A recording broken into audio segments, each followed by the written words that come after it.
Jeff Cowan was found guilty on all 4 counts of fraud, convicted of passing off purported works of Norval Morrisseau as authentic pieces in the years following Morrisseau's death. Unanimously, all 12 jurors decided the Crown proved, beyond a reasonable doubt, Cowan was guilty of uttering forged documents, defrauding the public, along with 2 customers out of property valued at more than $5,000. With Cowan being the source of hundreds of purported Morrisseau works, police said were forgeries that flooded the art world. I would argue that the very size of the fraud, estimated at $100 million by law enforcement, is itself evidence of just how important and beloved Norval Morrisseau's art is for Canadians. John Zamanovich is a Morrisseau expert and art consultant.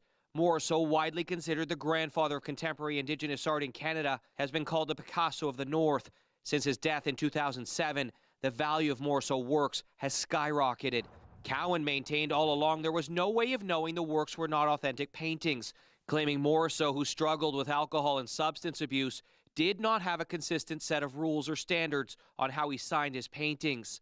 Cowan said establishing provenance or documentation tracing works from its owner back to the artist is difficult with Morrisseau because of how he signed his art.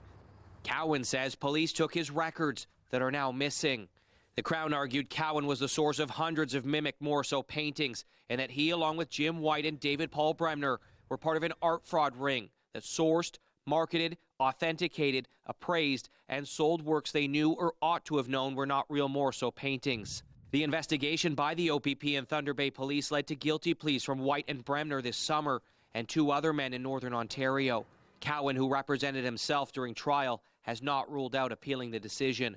Zamanovich says Morrisseau's legacy is secure and will endure despite having been victimized by fraud. As the market clears and becomes more confident and sees the results of all the work done by numerous people across this country, we will move forward and Norval Morrisseau will reach the status that he deserves.